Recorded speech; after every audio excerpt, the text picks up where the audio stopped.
හිරුකුමරු ආදරය ගෙනල්ලා කතාවට ආදරය කරන ඔයාලව ගොඩාක් ආදරෙන් පිළිගැනීමට කැමැත්තක් තියෙනවා. ඉතින් මම අද ඔයත් එක්ක කතා කරන්නට මෙන්න මේ වගේ කාරණාවක් මතකයකට නගා ගන්නවා. විශේෂයෙන්ම පින්කි මේ වෙලාවේදී ඇත්තටම කියනවා නම් දිනෙත් මින්ව විවාහ කරගන්න නම් උනන්දුවකින් පසු වෙනවද මන්දා. හැබැයි ඒ වුණාට එයාට ලොකුවටම ඕන කරන්නේ උසස් වීමක් ලබා ගන්න.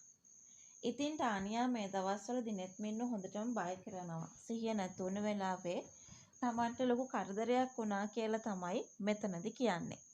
මෙන්න මේ දේවල් වල ෆොටෝස් පවා අරගෙන තියෙනවා. ඇත්තටම තමන්ට සිහිය නැතුණු වෙලාවේ ගත්ත ෆොටෝස් කියන ඒවා හොඳටම දන්නවා දිනෙත් මින්. හැබැයි මේ ෆොටෝ තියාගෙන තමන්ට මෙහෙම තර්ජනය කරන එක ඉවස ගන්න බැරි වෙලා තියෙනවා දිනෙත් මින්ට. මෙයා තව මොනව කරයිද කියලා හිතා ගන්න බෑ. හැබැයි එදා ඔය අරගෙන තියෙන ෆොටෝස් සේරම තමන්ගේ අතට පත් කරගන්න පුළුවන්කම තියෙනවා නම් අන්න එතකොට දිනෙත් මින්ට පුළුවන් හැමදේම අමතක කරලා දාලා හංසනත් එක්ක සතුටින් තමන්ගේ ජීවිතය ගත කරන්න.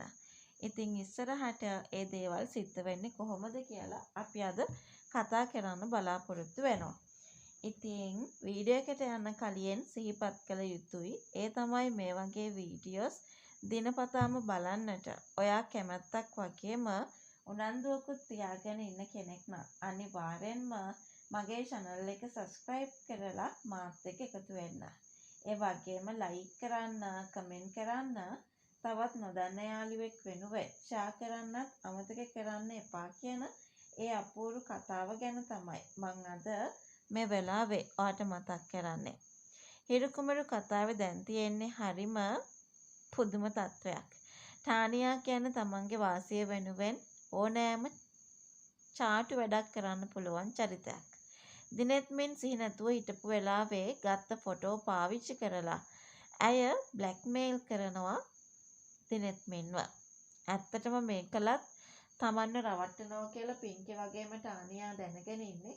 ඒ නිසා මේ කට්ටියට ඕන දේවල් සිද්ධ කරන එක තමයි මේ මොහොතවලදී සිද්ධ කරගෙන තියෙන කටයුතු වෙන්නේ. ටානියාගේ තර්ජනය. ටානියා උත්සාහ කරන් දිනෙත් මින් මානසිකව වටලා ඔහු ලවා ඇයට අවශ්‍ය දේවල් කරව ගන්න.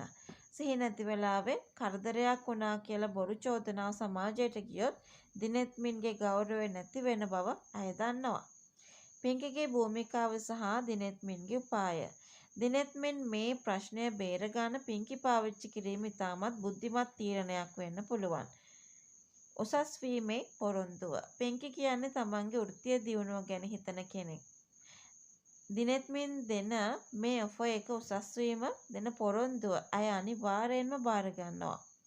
ඔත්තුකාරියක ලෙස ටානියා ළඟ තියෙන ඒ ඔප්පු කළ නොහැකි බොරු සාක්ෂි ෆොටෝස් ටික හොර රහසේ ලබා ගන්න දිනෙත් මින් පින්කිව යොදා ගන්නවා කියලයි මම ඔයාට අද කියන්නේ. පින්කි ටානියාව පාව දෙයිද? අනිවාර්යයෙන්ම ටානියා සහ පින්කි අතර තියෙන්නේ මත පිටින් පේන මිත්‍රත්වයක් විතරක් නිසා පින්කි තමන්ගේ වාසිය බලාගෙන ටානියාගේ ෆෝන් එකෙන් හෝ ලැප්ටොප් එකෙන් ඒ ෆොටෝස් ටික මකා දමන්න හෝ ඒවා දිනෙත් මින්ට ලබා දෙන්න ඉඩ තියෙනවා කියලයි මම ඔයාට කියන්නේ. ටානියා හිතාගෙන ඉන්න සැලසුම පින්කි විසින්ම කඩා කප්පල් කරලා දාලා දිනෙත් මින්ගේ විශ්වාසය දිනා ගන්න අය කටයුතු කරයි. ටානියා හිතාගෙන ඉන්නේ පින්කි තමන්ගේ පැත්ත කියලා උනත් පින්කි දිනෙත් මින්ගේ පැත්තට ගියොත් ටානියාට වෙන්නේ තමන් හාරපු වලේ තමන්ව වැල්ලෙන්න. පින්කි මේ ෆොටෝස් ටික දිනෙත් මින්ට ගෙනත් දුන්නොත් දිනෙත් මින් ටානියාට විරුද්ධව නීති පියවර ගනීද? නැත්නම් ඇයව රස්සාවෙන් අයින් කරයිද? ඔයාට හිතන දේ කමෙන්ට් කරන්න.